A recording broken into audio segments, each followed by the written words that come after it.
looking at Oklahoma, though,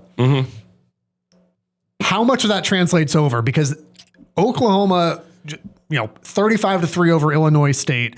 How much do you learn from that? Nothing, and also a lot.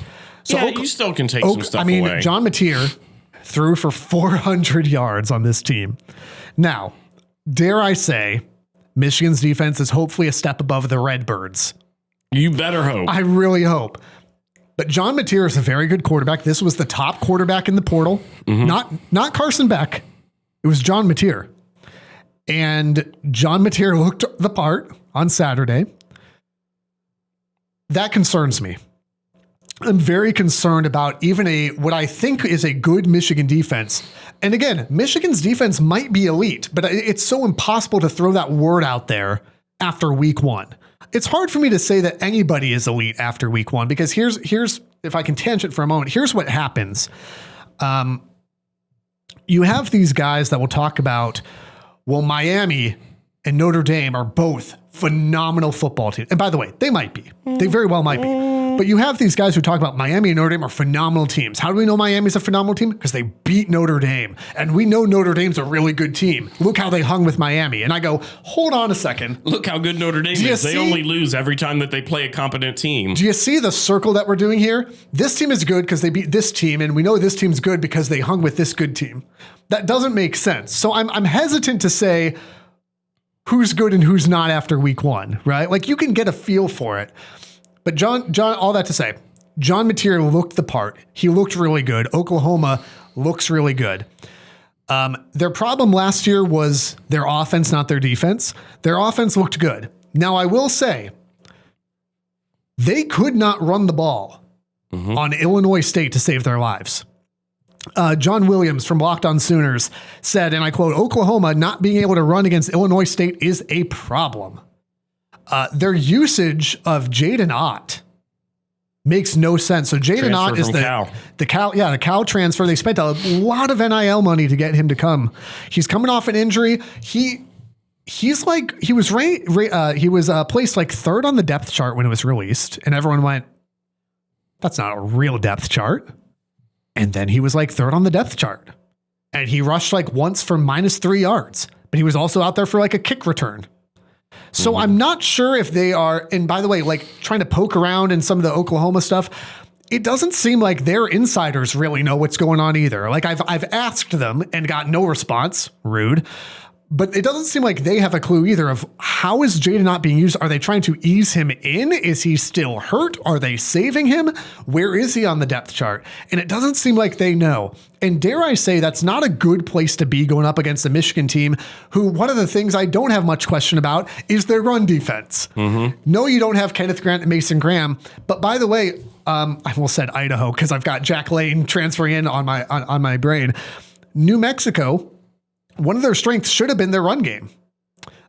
With Scott Trey, and I'm blanking on his last name, but with Scott Trey back there running, it did nothing. Did absolutely nothing, which is why they went to the dink and dunk passing game. So I feel pretty good about Michigan's ability to stop the run, especially because I'm not sure Oklahoma knows exactly what their depth chart or what their usage is going to be. On the offensive side of the ball for Michigan, I don't know what to expect because Oklahoma's defense is still really good. What does it look like for Bryce Underwood to drop back and throw passes against a good defense? I don't know. What does it look like for Bryce to use his legs against a good defense? Keep him honest. I don't know. It could be success. There's so much unknown in this game. And I guess where I'm going with this is I'm coming back to something we talked about last week, which is it makes me nervous for a young quarterback to go on the road. I think Michigan will be fine in the long run. And if you played this game in mid-October, I might feel different because I'd have more body of work to evaluate. Are you about to do what I think you're about to do? Yeah. Yeah, man. I hope I'm wrong. I am nervous. Hold on, keep talking. Don't film this. I'm not filming this. Well, also, we're recording this on YouTube right now. I want different angles. I want different. Just continue. I want to be able to like switch back and forth. Continue. I think Oklahoma's going to win this football game. I have your lips to God's ears. I have concerns about the ability to stop John Mateer. I think Michigan's run defense should be good. I just don't know. I don't know what to make of the Michigan offense versus Oklahoma defense, and so I'm kind of considering that a wash because I just don't know. I'll say this. So I'm taking Oklahoma 28-20.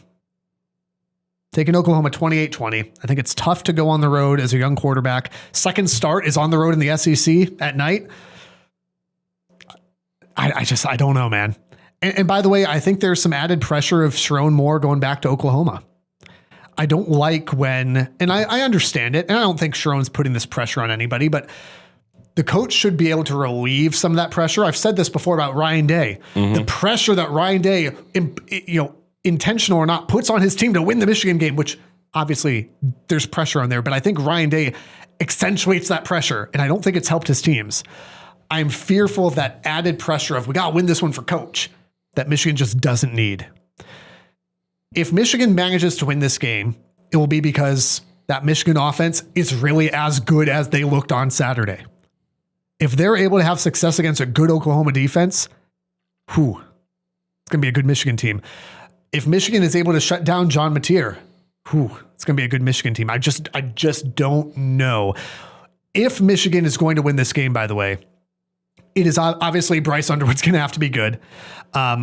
But it's going to be on the line, right? It's going to be Michigan's offensive line is going to have to create space for either Bryce to use his legs, for Justice Haynes, for Jordan Marshall, and you're going to have to wear down the Oklahoma defensive line, Michigan style. If Michigan's going to win, they're going to have to do that. On the flip side, Oklahoma looks like they may be starting a true freshman at left tackle, or at the left side of their offensive line. That's Derek Moore's spot. If Michigan can disrupt John Mateer, if they can take advantage of young, inexperienced players, force John Mateer to be uncomfortable, as Sharon said, then maybe we have a different ballgame. But I just think the veteran presence of John Mateer, probably at home, has a better outcome than Bryce Underwood in his first road start.